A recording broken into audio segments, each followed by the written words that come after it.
오늘 본문은 한 바리새인이 예수님을 자신의 집으로 초청하는 것에서부터 시작하고 있습니다. 이 바리새파 사람 가운데에서 한 사람이 예수님께 자기와 함께 식사하기를 청하고 예수님께선 그의 요청에 응하셔서 바리새인의 집으로 가십니다. 예수님께서 이 바리새인의 집에 들어가서 기대어 누우셨을 그때에 이 오늘 본문에서는 또 다른 인물인 이 식사에 초청받지 않은 한 여자가 등장합니다. 이 여인에 대해서는 37절 말씀에서 이렇게 설명하고 있습니다. 그 동네에 죄를 지은 한 여자가 있어 라고 그 여인에 대해서 소개하고 있습니다. 이 여인은 식사에 초대받지 않은 여인이었습니다.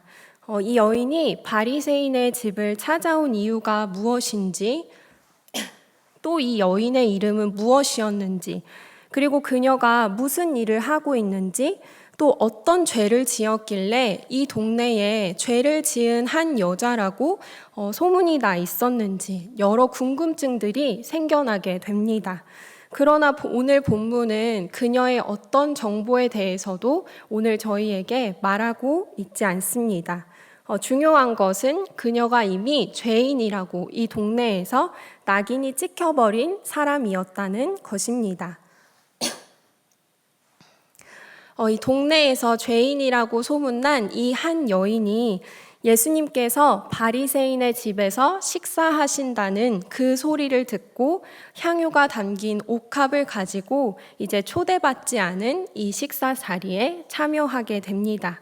그리고 그 여인이 그 다음에 어떠한 행동을 하게 되는데요. 저희가 38절 말씀을 한번 살펴보겠습니다.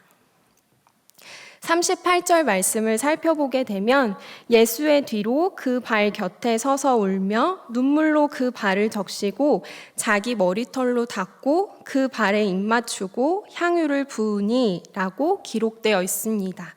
갑자기 이 여인이 등장해서 예수님의 등 뒤에 서서 눈물을 흘리기 시작합니다. 그런데 이 눈물이 처음 한두 방울 눈물이 흐르다가 점점 그 눈물이 차고 넘쳐서 그 눈물로 예수님의 발을 적실 만큼 이제는 주체할 수 없이 흐느껴 울게 됩니다. 당시 그 자리에 있던 사람들은 물론이고 오늘 이 본문을 읽고 있는 저희에게도 이 여인의 눈물이 어떤 의미인지 아직은 완전히 이해가 되지 않습니다. 왜 초대받지 않은 자리에 와서 갑자기 눈물을 터뜨렸을까요? 무슨 이유 때문에 그녀가 울게 되었을까요? 그녀는 이제 눈물을 흘리는 것에서 멈추지 않고 자신의 눈물로 예수님의 발을 적시고 또 예수님의 발을 자신의 머리카락으로 닦습니다. 그리고 그 발에 입을 맞추고 예수님께 귀한 향유를 붓게 됩니다. 모두가 예수님과 이 여인에게 주목하고 있습니다. 그녀의 모든 행동을 보고 나서 당시 바리새인과 그 집에 함께 있던 사람들은 그제서야 그녀의 행동이 어떠한 의미였는지를 깨닫게 되었을 것입니다. 예수님의 발을 눈물로 적시고 또 닦고 그 발에 입을 맞추고 향유를 붓는 것은 어떤 의미였을까요?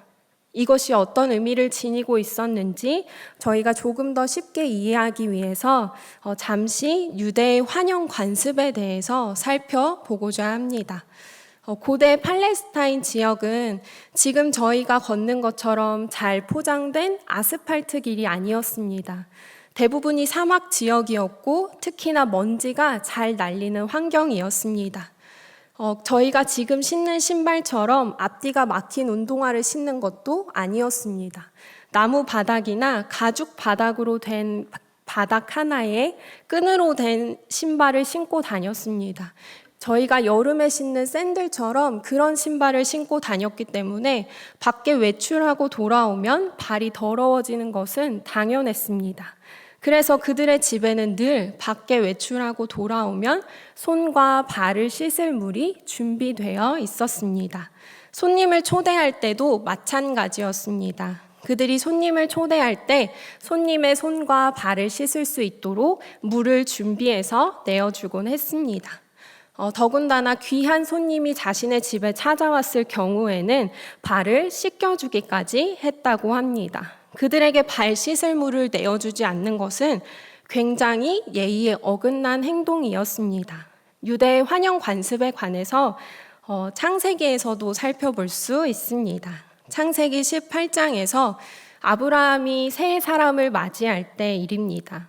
아브라함이 이 세 사람을 맞이할 때 전통 예법대로 행동하면서 그들에게 발 씻을 물을 내오는 것을 찾아볼 수 있습니다.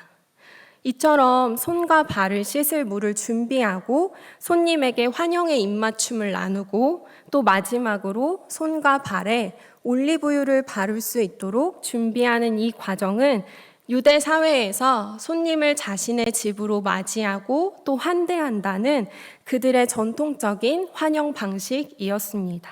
저희가 잠시 살펴본 이 유대의 환영 관습을 기억하면서 다시 말씀으로 돌아오겠습니다.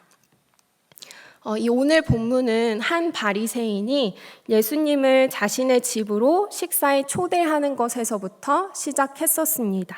바리새인 시몬이 예수님을 자신의 집에 정말 손님으로 초대한 것이었다면 저희가 살펴본 36절과 37절 사이에 저희가 앞서 살펴본 대로 시몬이 예수님에게 손과 발 씻을 물을 내어드려야 했고 또 서로 환영의 입맞춤을 나누어야 했고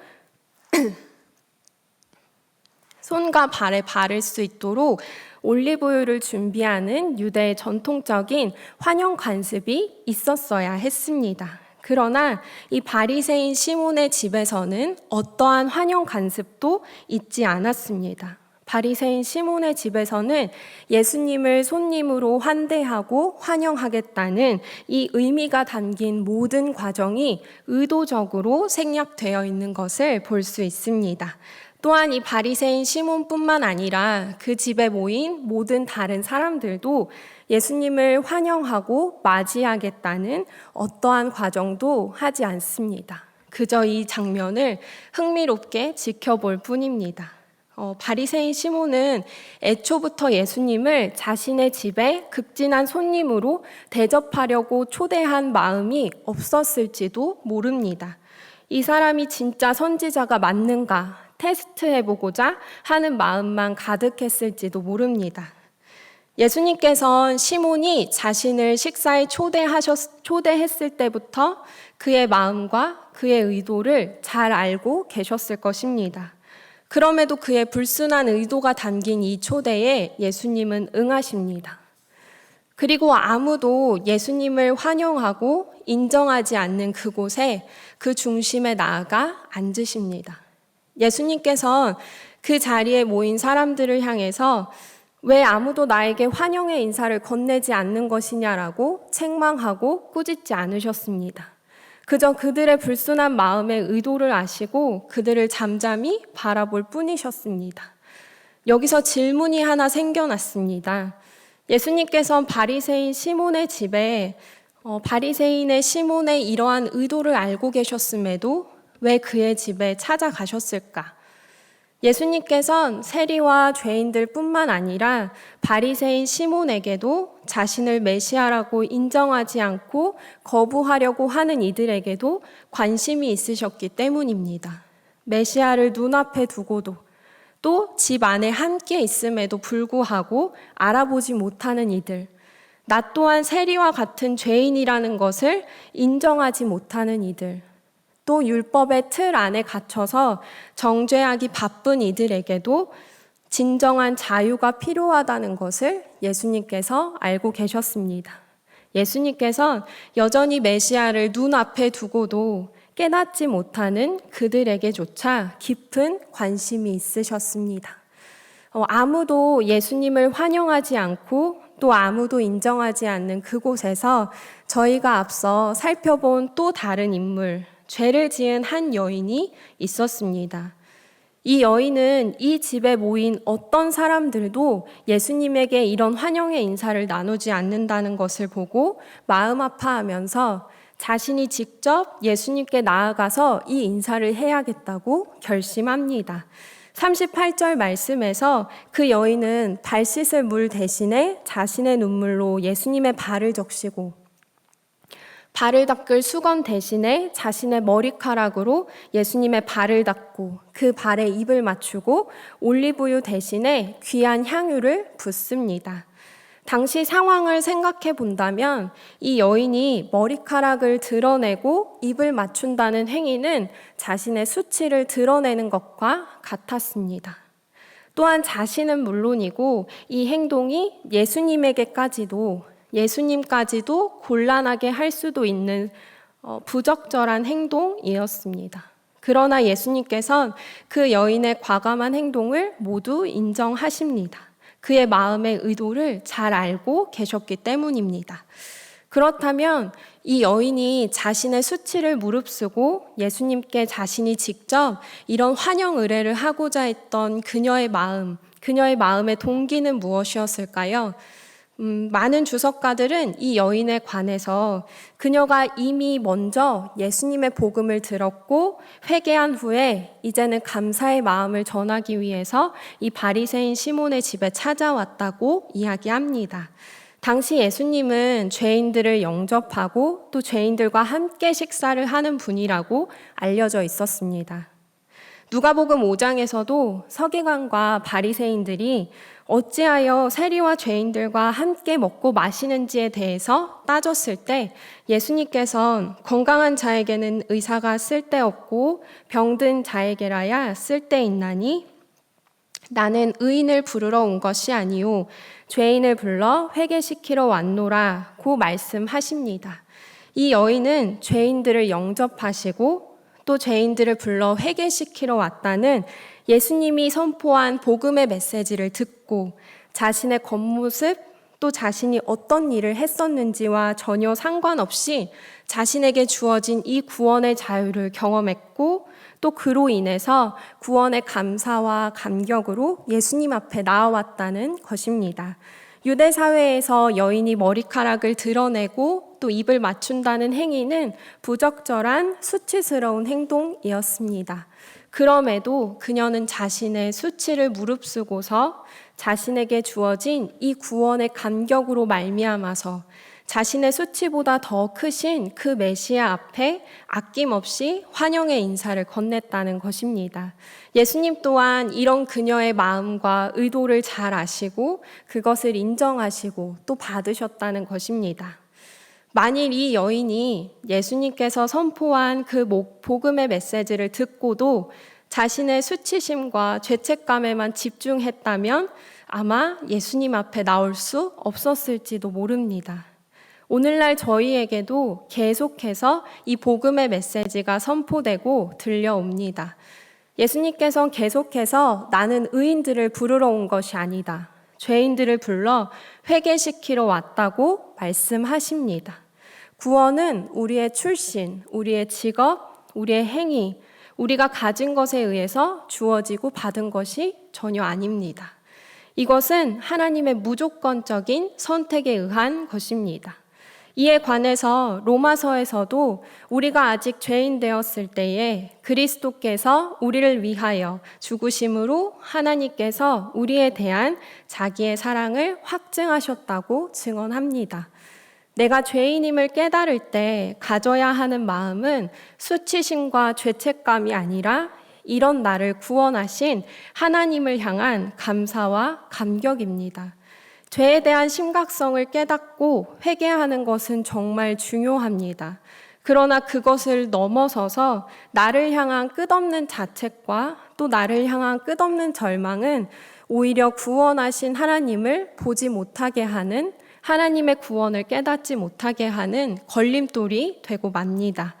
이 여인이 자신의 처지와 모습에도 상관없이 자신을 구원하신 이 하나님을 향해서 담대히 나아갔던 것처럼 저희도 이 죄의 수치보다 더 크신 하나님께 구원의 감격으로 나아가게 되기를 소망합니다. 다시 말씀으로 돌아와서 조금 더 살펴보겠습니다. 이 여인이 예수님에게 하는 이 행동을 보고 바리새인 시몬이 39절과 같이 생각하게 됩니다. 39절 말씀을 제가 읽어보겠습니다. 예수를 청한 바리새인이 그것을 보고 마음에 이르되 이 사람이 만일 선지자라면 자기를 만지는 이 여자가 누구며 어떠한 자, 곧 죄인인 줄을 알았으리라 하거늘. 여인이 예수님에게 하는 이 행동을 보고 바리새인 시몬은 그의 마음에 죄인인 사람과 가까이 하는 이 사람이 진짜 선지자일 리 없다고 더 확신하게 됩니다. 예수님께서는 이런 시몬의 마음 또한 이미 알고 계셨습니다. 그러나 그를 꾸짖고 책망하기보다는 빚을 탕감받은 두 사람의 비유를 통해서 그에게 말씀하십니다. 이 비유를 설명하자면 이렇습니다. 빚 주는 사람에게 빚진 자 2명이 있었습니다. 그중 한 사람은 500데나리온을 빚졌고 그중 다른 또 한 사람은 50데나리온을 빚졌습니다. 그런데 그 두 사람 모두 공통적으로 그 빚을 갚을 능력이 없었습니다. 이때 빚 주는 사람이 그 2명의 빚을 모두 아무 조건 없이 탕감해 주었다는 것입니다. 어떻게 아무 조건 없이 빚을 탕감해 줄 수 있을까요? 빚 주는 사람이 어떠한 이유로, 무슨 이유로 그 빚을 아무 조건 없이 탕감해 주었는지는 저희는 알 수 없습니다. 오직 빚 주는 사람만이 알고 있습니다. 다만 그 빚 주는 사람이 갚을 능력 없는 그 두 사람의 빚을 탕감해 주었다는 것은 그들에게 긍휼을 베풀었다는 것은 알 수 있습니다. 그렇다면 이 아무 조건 없이 주어진 이 긍휼하심의 참된 반응은 무엇일까요? 긍휼을 베푼 자를 향한 감사와 사랑입니다. 왜 내가 이렇게 많은 빚을 지고 있는가에 집중하기보다 이렇게 많은 빚을 탕감해 주신 분에 대해 집중해야 한다는 것입니다. 그분에게 집중할수록 많은 빚을 지고 있는 사람이 오히려 더 많이 감사할 수 있게 된다는 것입니다. 결국 나의 죄가 크다는 것을 인식하면 인식할수록 또 인정할수록 이 나의 죄를 사하신 하나님의 긍휼하심에 더 깊이 감사하고 사랑할 수밖에 없다는 것입니다. 예수님께서는 이 비유를 통해서 이 여인의 행동이 바로 구원의 은혜를 깨달은 자가 하나님께 보일 수 있는 참된 행동이라는 것을 말씀하십니다. 또한 시몬의 행동과 이 여인의 행동을 비교하시면서 공개적으로 여인의 행동을 칭찬하시고 또 공개적으로 그의 죄가 사하여졌다고 선포하십니다. 44절부터 46절까지의 말씀에서 시몬과 여인의 행동을 비교하시는 것을 발견하는데요. 시몬아, 너는 발 씻을 물도 내게 주지 않았지만 이 여인은 발 씻을 물 대신 눈물로 내 발을 적셨고 그의 머리털로 닦아 주었다. 시몬아, 너는 내게 입 맞추지 않았지만 이 여인은 내가 들어올 때부터 내 발에 입 맞추기를 멈추지 않았다. 시몬아, 너는 내 머리에 감람유도 붓지 않았지만 이 여인은 향유를 내 발에 부었다. 오늘 저희는 바리새인 시몬의 집에서 일어난 한 이야기를 보았습니다. 그곳에 있던 사람들은 자신의 죄를 대신하기 위해서 이 땅에 오신 메시아와 함께 있으면서도 자신들의 눈앞에 있는 메시아를 알아보지 못하고 이 자가 누구이기에 죄도 사하는가라며 예수님을 끝끝내 인정하지 않습니다. 예수님을 초대한 바리새인의 시몬의 이 반응도 더 이상 등장하지 않습니다.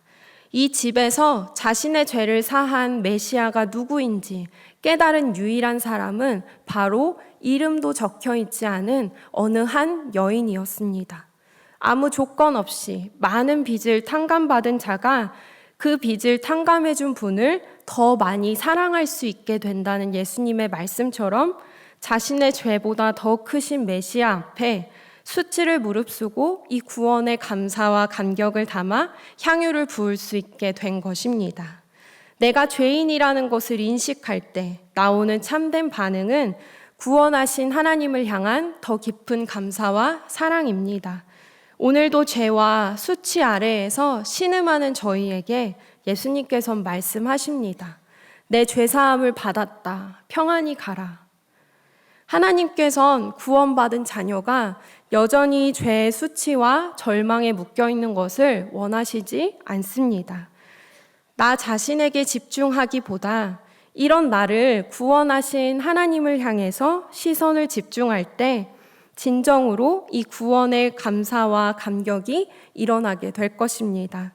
죄를 깨달을 때 수치와 좌절 대신에 하나님을 향한 감사와 깊은 사랑을 깨닫게 되는 저희 모두가 되기를 간절히 소망합니다.